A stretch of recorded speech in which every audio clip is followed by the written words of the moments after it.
नंदुरबार लोकसभा मतदारसंघातील काँग्रेसचे उमेदवार गोवाल पाडवी आणि त्यांचे पालक केसी पाडवी, हेमलता पाडवी यांच्या डमी अर्जावर भाजपच्या उमेदवार हिना गावित यांनी हरकत घेतल्याने खळबळ उडाली होती। निवडणुकीचा जो उमेदवारी अर्ज काँग्रेस पक्षाच्या उमेदवारांनी आणि त्यांचे जे सबस्टिट्यूट कॅन्डिडेट होते त्यांनी आणि एक अपक्ष फॉर्म ॲडव्होकेट केसी पाडवी असे 3 जे फॉर्म होते यावर मी आक्षेप घेतला होता। हे तिघही फॉर्म मध्ये जी माहिती देण्यात आली आहे ती पूर्णपणे चुकीची माहिती आहे, खोटी माहिती आहे, मिसलीडिंग माहिती आहे आणि त्यामुळे आपण या तिघही फॉर्मवर मी आक्षेप घेतला होता। यामध्ये काँग्रेस उमेदवाराच्या फॉर्म मध्ये ते ॲडव्होकेट केसी पाडवी, हेमलता पाडवी आणि आदिमा असे 3 व्यक्ती त्यांच्यावर अवलंबून आहे असं त्यांनी दाखवलंय आणि ॲडव्होकेट केसी पाडवींच्या उमेदवारी अर्जामध्ये त्यांनी हेमलता पाडवी, गोवाल पाडवी आणि आदिमा हे त्यांच्यावर अवलंबून आहे असं दाखवलंय आणि हेमलता पाडवी यांच्या उमेदवारी अर्जामध्ये गोवाल पाडवी, आदिमा पाडवी हे त्यांच्यावरती अवलंबून आहे असं दाखवले। त्यामुळे तिघही फॉर्म हे एकमेकांना कॉन्ट्राडिक्ट करतात। कोण नेमकं कोणावर अवलंबून आहे हेच या तिघा फॉर्म मधून लक्षात येत नाही, पूर्णपणे खोटी माहिती दिलेली आहे।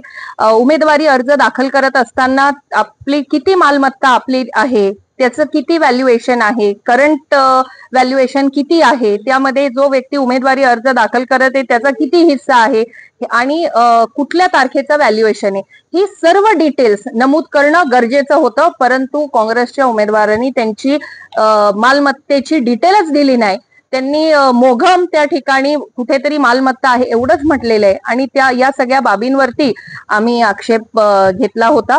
या सर्व बाबी तिघही फॉर्म्स मध्ये या ज्या माहित्या लपवण्यात आल्या आहे, माहिती देण्यात आल्या नाही आणि 90 दिवसाचं बँकेचे डिटेल्स असतील किंवा इतर सर्व जे फायनान्शियल डिटेल आहे हे मागच्या 90 दिवसाच्या देणे अपेक्षित होतं। त्यांनी 2023 मार्चच्या डिटेल्स दिल्या आहे, त्यामुळे ही सगळी माहिती त्यांनी चुकीची भरली आहे आणि त्यांचा फॉर्म जो आहे हा अपूर्ण आहे।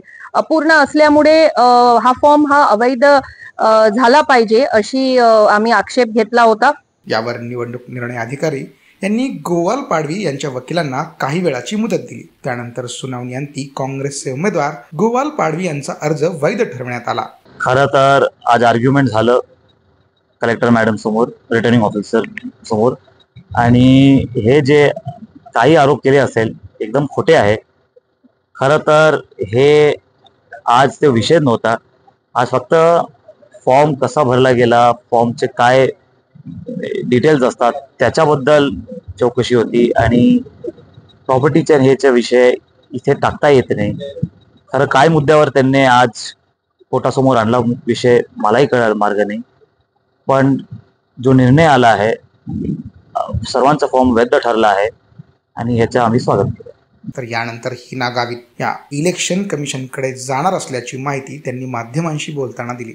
माननीय रिटर्निंग ऑफिसर यांनी जे काही त्यांचा अधिकार आहे त्यामध्ये या बाबींवरती ते निर्णय घेऊ शकत नाही असं त्यांनी स्पष्टपणे म्हटलेलं असल्यामुळे आम्ही आता बाकी लीगल एक्सपर्टशी चर्चा करून पुढे या बाबतीमध्ये इलेक्शन कमिशनला किंवा कोर्टाला आम्ही तिथे जाऊन या तिघही फॉर्म्स बद्दलचं ऑब्जेक्शन हे आम्ही पुढे देखील घेणार आहोत। आता काँग्रेसचे उमेदवार गोवाल पाडवी यांची उमेदवारी धोक्यात येणार का याचं उत्तर येणारी वेळच देईल।